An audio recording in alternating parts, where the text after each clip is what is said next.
now, call them what you want. Kicks, trainers, maybe sneakers. Kicks, really? Kicks? Are they called kicks? But apparently the global market for sports footwear is huge. Yes, it's worth around $50 billion. And according to new research, that's set to double to over $95 billion in the next 6 years. But it's not all about new shoes. The resale market for rare or limited release second-hand footwear is a growing industry in itself. That is worth over $1 billion. To give you an idea of how popular sneakers can be to so-called sneaker freakers, a pair of Nike Air Max, similar to those worn by the Back to the Future film, sold for over $40,000 on the online sneaker exchange StockX. And the chief executive and the co-founder of StockX is with us now. He is Josh Luber. Josh, welcome to the program. Nice to see you. Thanks for having me.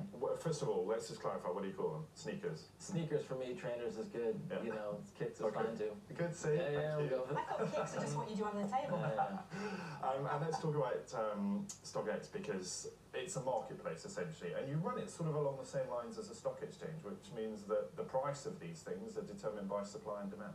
Exactly. I mean, we are a marketplace, and we happen to be the largest marketplace in the world for sneakers and streetwear and some other products. But the reason why is because it works the exact same way that the world's stock markets work.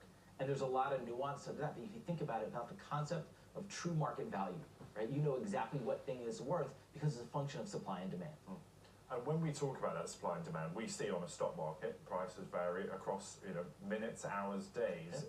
Does it change that way with trainers? I mean, I'm thinking, if you pick up something like this, that to me has a sort of a value that I'd be prepared to pay for it. But how does that really vary across a day? It does. Look, the major difference from a liquidity standpoint is that all the liquidity for any one stock happens at one ticker symbol in a market. And in sneakers, it happens to be spread out over many different places. We're the largest marketplace, but you can buy these shoes in a lot of places. So no, it doesn't move at every second. There aren't trades happening every second, but we do sell probably 12,000 to 15,000 pairs a day. And that's just an unbelievable amount of trainers or sneakers to be selling.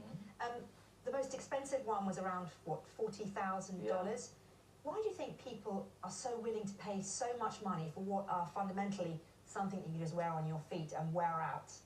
Yeah, look, it really is just supply and demand. It's Econ 101 at its most basic. It's perhaps even more pure than the actual stock market, because in the actual stock market, the performance of the company also dictates that supply and demand. But sneakers, trainers, they have this thing, they're art, they're collectibles, they're investments, or they're functional pieces of clothing. So almost everybody has some affiliation with sneakers in some way, and that really helps the demand side of the equation. What about you, Josh? What's your story? What got you into sneakers in the first place? Yeah, listen, I am 40 years old. I have the exact same story as every other 40-year-old sneakerhead in the States, which is I grew up playing basketball and Michael Jordan played. I always wanted Air Jordans. My mom would never buy me Air Jordans. As soon as I got some money, I bought Air Jordans. We all have the exact same story.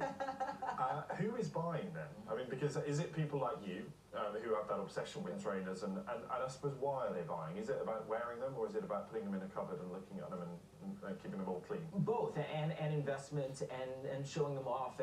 It runs the gamut.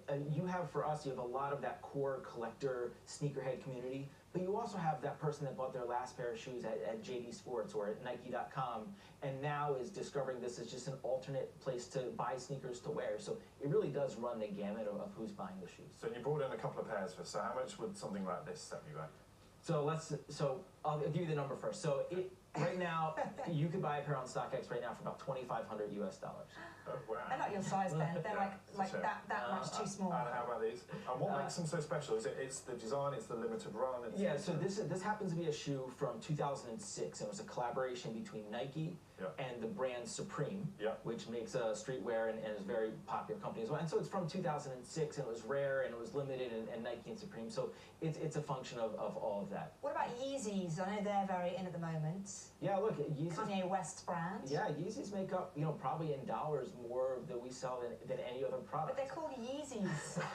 What does that even mean? Yeah, that's Kanye's nickname, I know it's his nickname, but I mean, Kanye fans are spitting that coffee out right now. Yeah, sorry. That's okay. They're probably not awake. But the Kanye's shoes is such a perfect example of supply and demand, right?